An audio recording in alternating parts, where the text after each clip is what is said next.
ណាហើយលោកឧបរាជចូលលោករៀបចំពិធីរាជាភិសេកចុះព្រះករណីថ្លៃពិសេស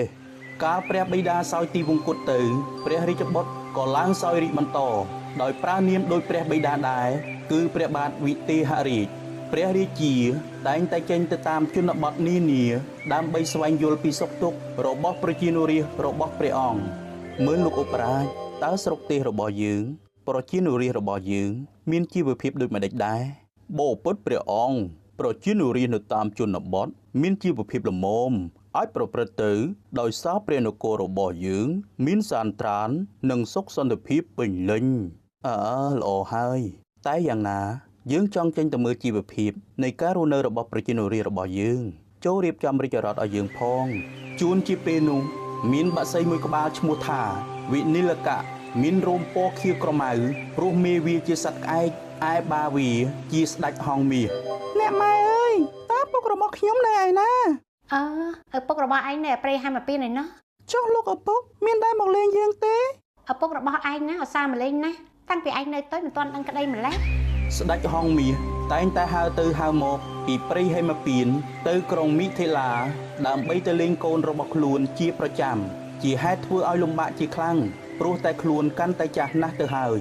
ប្អូនប្រុសបងឃើញថាលោកឪពុកយើងហាក់ដូចជាហត់ណាស់ក្នុងការហៅទៅមកបែបនេះមែនហើយបងយើងគួររកវិធីជួយរំលែកធុរៈគាត់ទើបល្អកូនស្ដេចហង្សមាសពីរក្បាលដែលរស់នៅឯព្រៃហេមពៀនយល់ឃើញថាឪពុករបស់ខ្លួនមានក្តីលំបាកក្នុងការហើរចុះឡើងទើបគិតនាំគ្នាទៅយកនាងក្អែកនិងវិនិលកៈមករស់នៅជាមួយបងប្រុសខ្ញុំគិតថាយើងគួរទៅទទួលក្អែកនិងវិនិលកៈមករស់នៅជាមួយយើងផងត្រូវហើយបើដូច្នេះតោះយើងទៅទទួលពួកគេមកកូនហង្សមាសទាំងពីរក៏ពាំមេឈើម្ខាងម្នាក់ហើរទៅក្រុងមិថិលាដើម្បីទទួលនាងក្អែកនិងវិនិលកៈមករស់នៅឯព្រៃហេមពៀនជាមួយនឹងឪពុកគេបានប្រាប់ទៅនាងក្អែកនិងវិនិលកៈថាទោះឃើញអ្វីក៏ដោយសូមកុំហាមាត់និយាយឲ្យសោះណែវិនិលកៈតាមផ្លូវទៅកាន់ព្រៃហេមពៀនទោះឯងឃើញអ្វីក៏ដោយចូលកុំហាមាត់និយាយឲ្យសោះខ្ញុំដឹងហើយមិនបាច់បារម្ភទេបើរួចរាល់ហើយតោះយើងចេញដំណើរទៅនៅតាមផ្លូវទៅកាន់ព្រៃហេមពៀនវិនិលកៈបានឃើញព្រះបាទវិទេហរាជគង់លើរាជរថទឹមដោយសេះចេញដំណើរទៅពិនិត្យមើលជីវភាពរស់នៅរបស់ប្រជាជនក្នុងនគរក៏លាន់មាត់យើងបានអង្គុយលើរថដែលទឹមដោយហង្សពុំខុសអ្វីពីព្រះបាទវិទេហរាជដែលគង់លើរាជរថដែលទឹមដោយសេះនោះប្រមាណទេហង្សទាំងពី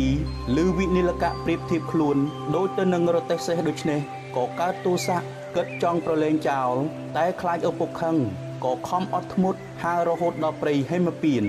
ជំរាបលោកឪពុកវិនិលកៈបានប្រៀបប្រដូចពួកយើងទៅនឹងសេះរបស់ព្រះបាទវិទេហរាជតើជាការពិតឬ